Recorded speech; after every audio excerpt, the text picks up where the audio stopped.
In today's video, I'm going to teach you how to zip a file and send it in Microsoft Outlook.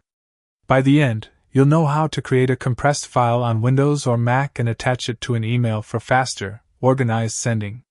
This is useful when sharing multiple files or keeping a folder intact. First, create the zip.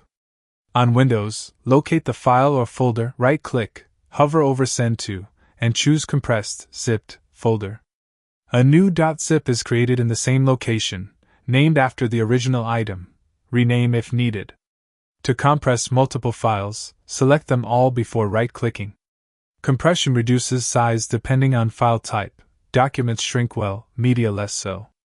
On Mac, in Finder, right-click or Control-click the file or folder, then click Compress.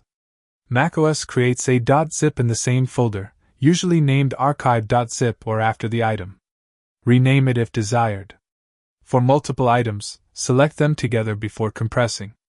Next, attach the zip in Outlook. Open Outlook, click New Email, then the paperclip icon Attach File. Navigate to your .zip, select it, and click Open or Attach.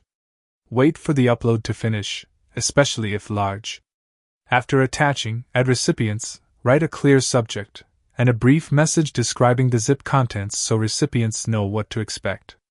Click Send once everything is ready. If issues occur, check the .zip size against mailbox limits and ensure upload completed. That's it. You've zipped your files and sent them via Outlook efficiently. Use this method to share multiple files at once, keep folders organized, and reduce the size of your attachments.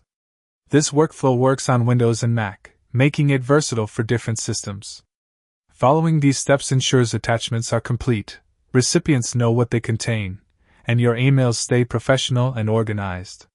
Mastering this simple compression and attachment process helps save time, maintain clarity, and prevent errors when sharing multiple files in Outlook.